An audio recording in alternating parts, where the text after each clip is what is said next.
Pengertian fonologi dan fonetik. 1. Pengertian fonologi. Pengertian fonologi menurut para ahli ada bermacam-macam. Dari bermacam-macam pengertian fonologi, berikut beberapa contoh pengertian fonologi menurut beberapa ahli. Pertama, menurut Keraf, fonologi ialah bagian dari tata bahasa yang mempelajari bunyi-bunyi bahasa.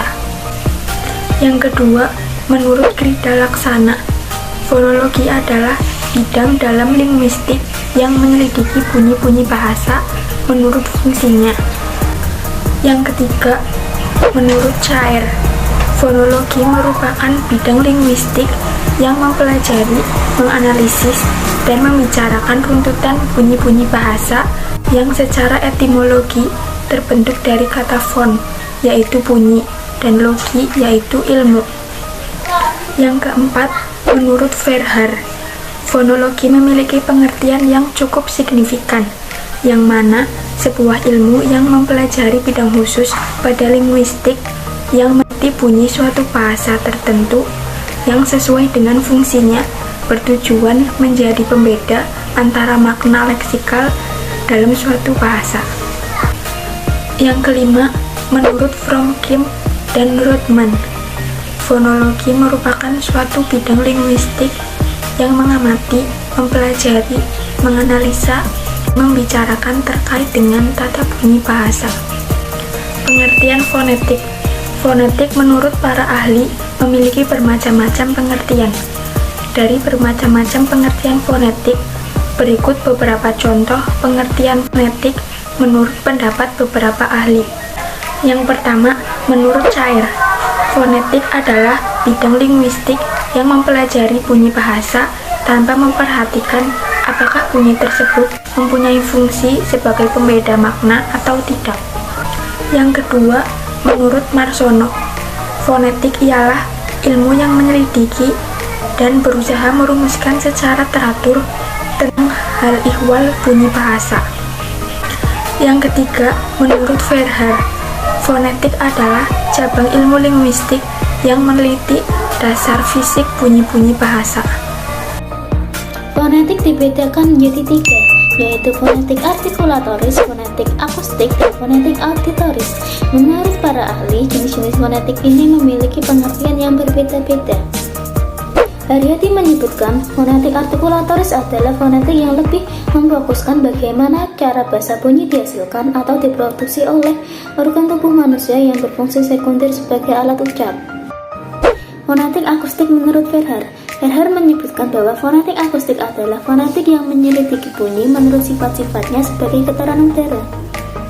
Fonetik auditoris menurut Chair menyebutkan bahwa fonetik auditoris adalah fonetik yang mempelajari bagaimana mekanisme penerimaan bunyi oleh telinga manusia. Persamaan dan perbedaan pendapat para ahli tentang pengertian fonologi dan fonetik. Yang pertama yaitu fonologi. Berdasarkan data yang telah dipaparkan oleh teman-teman saya sebelumnya, dapat diambil kesimpulan bahwa para ahli memiliki kesamaan dalam mengartikan fonologi, yaitu sama-sama berpadu dalam bunyi, sehingga dapat diartikan bahwa fonologi merupakan ilmu dalam bidang linguistik yang mempelajari tentang bunyi. Hanya saja penggunaan bahasanya yang berbeda-beda. Yang kedua yaitu pengertian fonetik. Dari pendapat para ahli memiliki kesamaan, yaitu fonetik merupakan cabang ilmu linguistik yang mempelajari tentang bunyi. Yang kedua yaitu perbedaan. Yang pertama yaitu fonologi, mana dapat disimpulkan bahwa pendapat Fromkin dan Romdonlah yang mencakup semua pendapat para ahli. Berbeda dengan Keraf yang hanya menyimpulkan bagian bunyi saja, dan juga berbeda dengan Verhaer dan Krida Laksana yang dalam pendapatnya mencantumkan sebuah fungsi, menunjukkan bahwa pendapat Verhaer dan Krida Laksana lebih mendalam. Yang kedua yaitu fonetik. Soal pendapat Chair yang menyebutkan tanpa memperhatikan fungsi sebagai pembeda makna atau tidak. Menurut Marsono disebutkan bahwa ilmu itu dirumuskan secara teratur. Kelebihan dan kekurangan pendapat para ahli. Dari beberapa pendapat pastinya memiliki kelebihan dan kekurangan masing-masing, entah dari segi pemikiran ataupun bahasa yang digunakan. Ada pendapat para ahli yang memiliki kekurangan sulit dimengerti. Bahasa yang digunakan memang membutuhkan pemikiran yang lebih bagi para pembacanya untuk bisa memahami. Misalnya, pendapat dari Verhaar. Namun lain halnya dengan pendapat dari Kera. Beliau menggunakan bahasa yang singkat dan mudah dipahami, namun memiliki kekurangan, kurang luasnya penjabaran tentang pengertian tersendiri. Dan untuk pendapat para ahli lainnya, mungkin bisa disimpulkan mereka menggunakan bahasa yang baik dan tepat, singkat dan padat, mudah dipahami, namun kurang penjabarannya. Selanjutnya, kelebihan dan kekurangan pendapat para ahli mengenai definisi fonetik. Dari data yang sudah ada, ternyata pendapat para ahli mengenai definisi fonetik masih memiliki kekurangan dan kelebihan masing-masing. Di antaranya masih ada yang menggunakan bahasa-bahasa yang memang sulit dipahami bagi pembacanya. Misalnya dari pendapat Verhaar yang menggunakan kata rujukan ataupun kata ganti, yaitu kata fisik. Secara tidak langsung bagi para pembaca memiliki pemikiran, fisik itu yang kayak gimana, yang apa. Itu menunjukkan kalau pendapat beliau memiliki pemikiran yang lebih bagi para pembacanya untuk bisa memahami. Dan tak lain dengan pendapat Marsono, beliau pun mengungkapkan kata-kata yang memiliki pemikiran yang lebih bagi para pembaca untuk bisa memahaminya, yaitu kata-kata ikhwan. Kesimpulan, berdasarkan data-data di atas dapat disimpulkan bahwa fonologi adalah suatu bidang linguistik atau ilmu bahasa yang mempelajari tentang bunyi-bunyi bahasa. Sedangkan fonetik adalah bagian ilmu dalam linguistik yang mempelajari tentang bagaimana cara menghasilkan bunyi bahasa atau bagaimana bunyi bahasa diproduksi. Untuk jenis fonetik, kita menggunakan fonetik organis, yaitu fonetik yang mempelajari bunyi-bunyi bahasa yang dihasilkan oleh alat-alat atau organ bicara.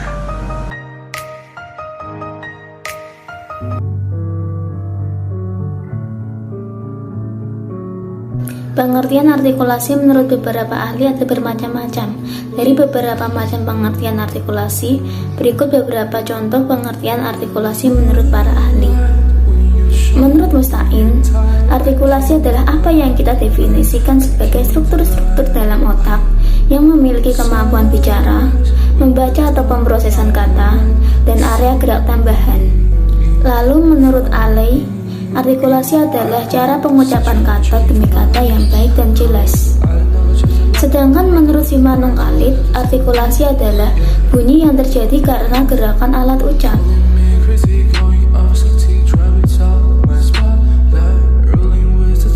Persamaan dan perbedaan pendapat menurut para ahli tentang artikulasi. 1. Persamaan. Terdapat kesamaan dalam pendefinisian artikulasi menurut para ahli, yaitu artikulasi adalah suatu kegiatan yang merujuk pada kemampuan seseorang, yaitu berbicara. Artikulasi memiliki arti, yaitu tata cara seseorang dalam berbicara atau ucapan yang jelas dan memiliki makna. Yang kedua, perbedaan. Para ahli memiliki perbedaan pendapat mengenai artikulasi. Menurut Mustain berpendapat bahwa artikulasi adalah kemampuan alami seseorang, yaitu berbicara yang disertai dengan gerak ekspresif tambahan.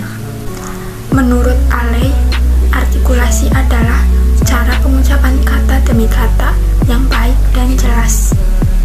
Sedangkan menurut Simanung Khalid memiliki pendapat yang sangat ringkas, yaitu artikulasi adalah bunyi yang terjadi karena gerakan alat ucap.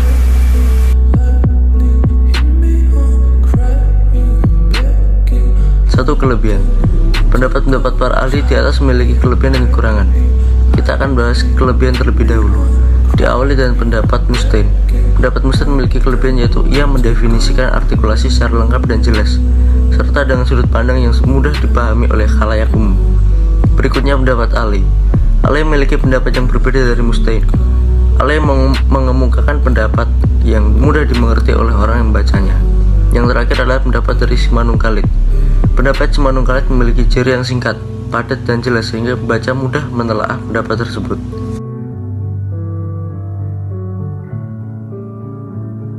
Kekurangan pendapat ahli tentang pengertian artikulasi.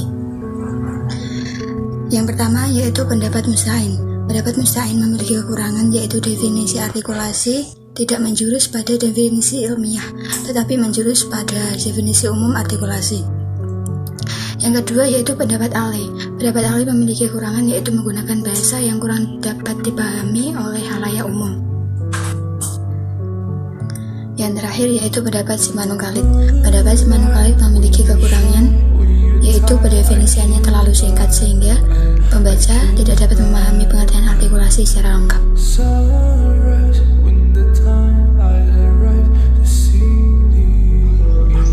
Kesimpulan, berdasarkan data yang sudah ada, maka dapat disimpulkan bahwa artikulasi merupakan gerakan alat ucap yang menghasilkan bunyi bahasa demi kata yang baik, benar, dan jelas. Artikulasi harus sesuai dengan pola-pola standar sehingga dapat dipahami oleh orang lain. Masing-masing pendapat memiliki kelebihan. Penjelasan artikulasi secara lengkap dan jelas, mudah dimengerti, juga singkat, padat, dan jelas. Selain kelebihan, ada juga kekurangannya, seperti diantaranya tidak menjurus ke definisi ilmiah, tetapi lebih definisi umum, bahasa yang belum dimengerti banyak orang, serta terlalu singkat dan kurang lengkap, sehingga sulit dijabarkan maksudnya.